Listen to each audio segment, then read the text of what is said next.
senadores, senadoras, telespectadores da TV Senado, ouvintes da Rádio Senado. Em primeiro lugar, senhor presidente, eu quero assinalar aqui desta tribuna que hoje, 9 de dezembro, se comemora o Dia Nacional de Combate à Corrupção, data acolhida pelo Brasil por meio do Decreto 5.687, de janeiro de 2006, mas consagrando o 9 de dezembro como Dia Nacional de Combate à Corrupção, porque foi naquele dia, no ano de 2003, que diversas nações reunidas na cidade de Mérida, no México, celebraram a Convenção das Nações Unidas contra a Corrupção, convenção adotada meses depois pela Assembleia Geral da ONU e internalizada em nosso sistema jurídico brasileiro através do decreto referido 5.687 de 2006. Portanto, há 9 anos temos no Brasil um decreto e 2 anos depois também uma lei anticorrupção, criada em agosto de 2013, a lei número 12.846, com comemoração de Dia Nacional de Combate à Corrupção, justamente, senador Paim, justamente a data de hoje, 9 de dezembro. O que tem muito significado nos dias que atravessamos. Entretanto, a despeito desta legislação anticorrupção, senhores senadores, a corrupção no Brasil tem resistido demais. Mesmo hoje, ainda que mais combatida, como se tem visto ultimamente pelas ações da já memorável Operação Lava Jato, da Polícia Federal, levada adiante pelo Ministério Público Federal e materializada já por algumas sentenças da Justiça Federal de Curitiba e Supremo Tribunal Federal, assim como se espera, para as próximas semanas, a observância constitucional também pelo Tribunal Superior Eleitoral, que investiga a hipótese de ocorrência de crime eleitoral por uso de verbas espúrias nas eleições presidenciais do ano passado.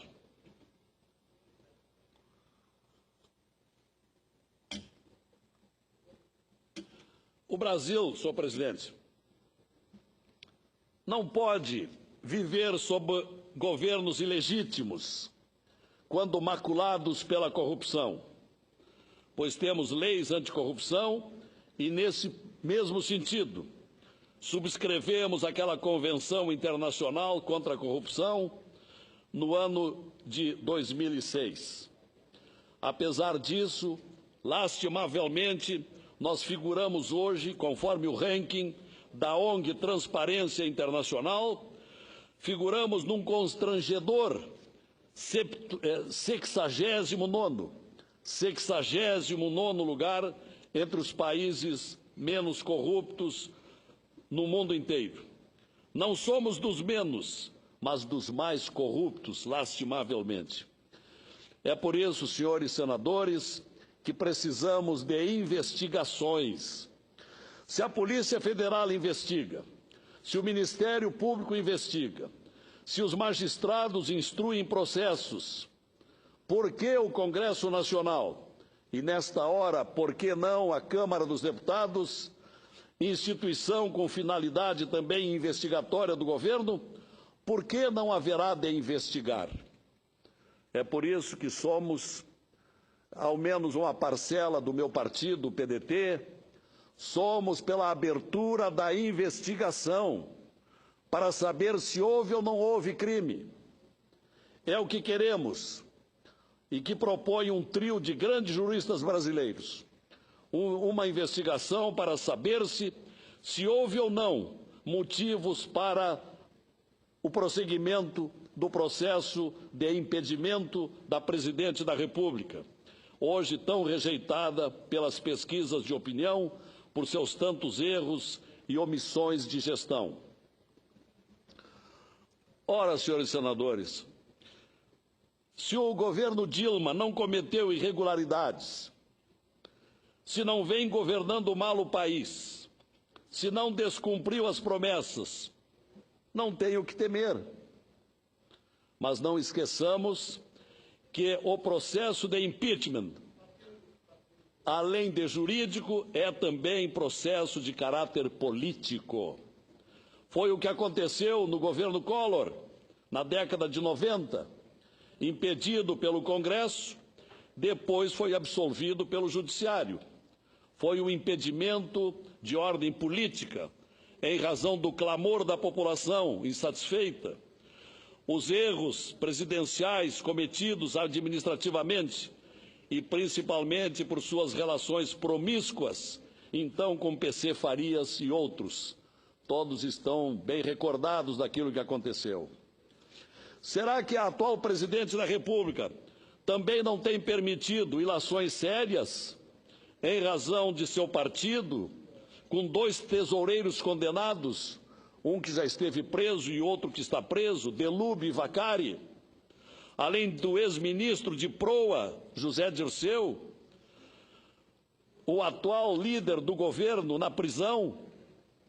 Se já não bastassem os diretores da Petrobras, quase todos presos, e investidos justamente naquela estatal durante o período da presidente, no Conselho de Administração da Petrobras e hoje presidente da República? Será mesmo que a presidente não falseou a verdade na campanha eleitoral, escondendo a realidade das finanças fracassadas do primeiro governo? Isto não será irregular? Isto não será grave infração política? Não terá sido grave também enganar o eleitorado de que a economia estava bem na época, no ano passado, que o superávit previsto para 2015 seria de 40 bilhões de reais, quando isso não passava de um engodo, não passava de uma mentira? Não haveria superávit nenhum nesse ano de 2015. Haveria, isto sim, um tremendo rombo nas finanças, um déficit formidável de 119 bilhões de reais. Vejam bem, senhores telespectadores da TV Senado. Março do ano passado, o anúncio de que haveria um superávit de 40 bilhões. Novembro de 2015, um déficit assustador de 119 bilhões de reais. Provocado pelo quê? Pedaladas, emissão de créditos sem autorização, uso de verba dos bancos oficiais, que iludiram o eleitorado mostrando um Brasil em dia com seus compromissos. Não havia nada disso. Na propaganda eleitoral, o que havia era um Brasil maravilhoso, colorido, de população satisfeita, trem-bala cruzando grandes cidades, os polos navais construindo navios, a Petrobras sem problemas, a refinaria Abreu Lima com contratos regulares, é o que diziam, sem superfaturamento, que se viu depois, a refinaria de Pasadena, na Califórnia, comprada a preço justo, é o que se dizia, mas não por 4 vezes mais do que valia, como aconteceu. As empreiteiras, as grandes empreiteiras de obras do Brasil, cujos dirigentes estão hoje todos na cadeia, não estariam se aproveitando de um governo omisso e conivente com os desvios bilionários para fazer caixa para a campanha eleitoral e enriquecer empresários amigos, mas desonestos? Alguém duvida de que todas essas corrupções não estejam aí bem à vista, tanto quanto a lama catastrófica que arrasou a região de Mariana? Convenhamos, senhores senadores, a política brasileira, há mais tempo, tem estado também mergulhada na lama da corrupção. Uma lama muito mais abrangente do que a lama que destruiu a região de Mariana.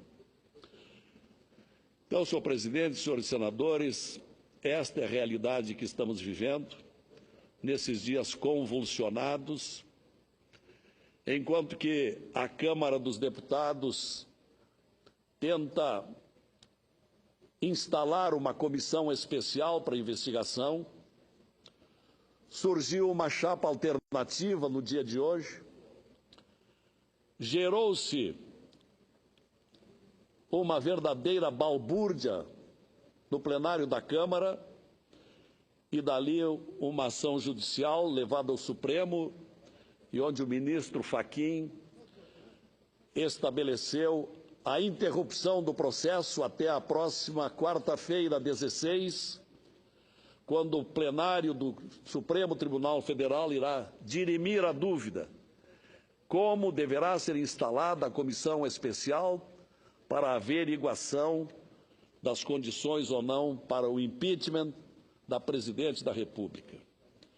Aliás, estamos vivendo, presidente Eduardo Amorim, estamos vivendo momentos de protelações. Protela-se a formação da comissão da Câmara para estudar, para investigar o impeachment. Protela-se a comissão do Conselho de Ética da Câmara dos Deputados para avaliar a cassação do seu presidente Eduardo Cunha, a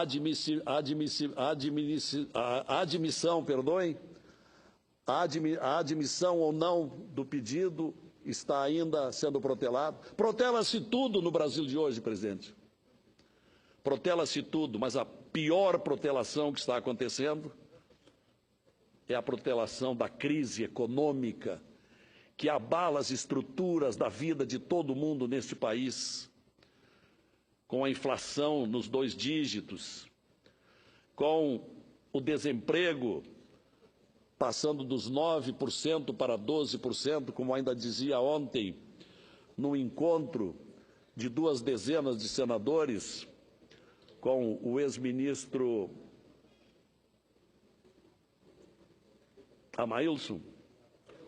Maílson da Nóbrega, que fez um retrospecto desse momento que nós estamos vivendo, classificando-o como o mais grave do Brasil. O senador Paim estava lá também, o senador Amorim estava lá também, a senadora Ana Amélia estava lá também, entre tantos, naquela reunião de 2 horas, e onde o ministro Maílson fez uma previsão de que esse estado de calamidade vai durar por mais 2 anos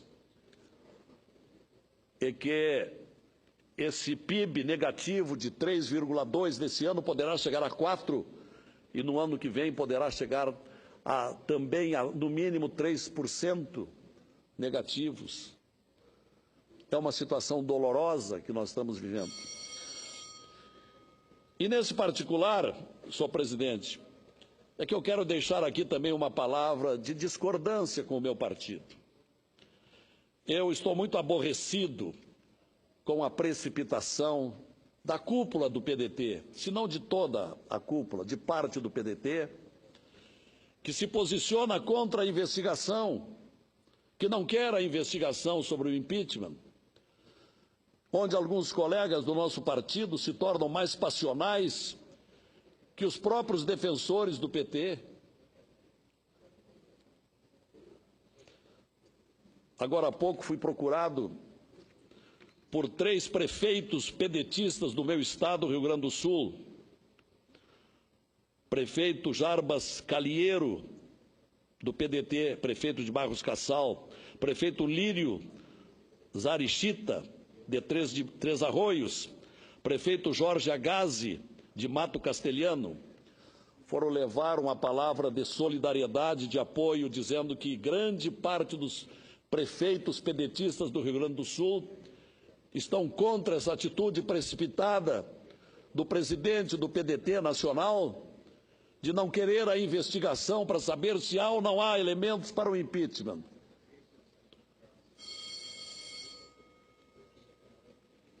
É uma atitude que desagrada, inclusive a mais da metade da bancada aqui do Senado. Ainda ontem estivemos conversando dos 6 senadores brasileiros que ocupam bancada nesse Senado, 4 deles querem a investigação. Meu colega Regufe ocupou essa tribuna ontem para dizer coisa parecida. Regufe, Perrella,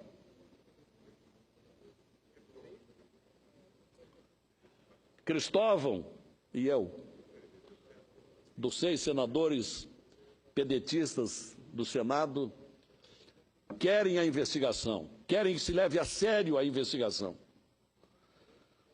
E, no entanto, de uma maneira afoita, parte da cúpula do PDT quer negar essas providências. Mas nós temos certeza que a maioria dos pedetistas brasileiros querem respeitar a memória de Brizola, a memória de Getúlio, a memória de Jango, de Alberto Pasqualini.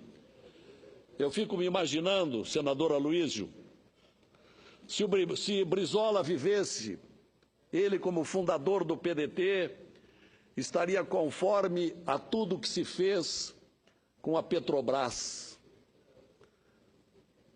O enxovalhamento da Petrobras, criada pelo trabalhismo, onde Alberto Pasqualini, último senador trabalhista, que hoje eu tenho a honra de substituir nesta casa, foi o relator do projeto de lei que criou a Petrobras. Entretanto, há uma parcela do meu partido que fecha os olhos para isto. E por isso eu repito, se vivesse Brizola, ele estaria conforme com tudo isso? Então, a memória de Brizola está sendo aviltada por uma parcela do meu partido. Eu lamento muito isto. E espero que se deem conta e recuem e peçam desculpas. No próximo sábado, no meu estado, em Porto Alegre, estará acontecendo a convenção do PDT para a escolha dos novos dirigentes do diretório, da executiva, de todas as funções do meu partido. Estarei lá. E eu quero daqui convocar, porque a TV Senado é muito assistida no Rio Grande do Sul. Eu quero convocar que os pedetistas estejam lá para ajudar a decidir e mostrar o equívoco da cúpula nacional do PDT, que ignora as irregularidades que aconteceram nesta adesão impossível, nesta adesão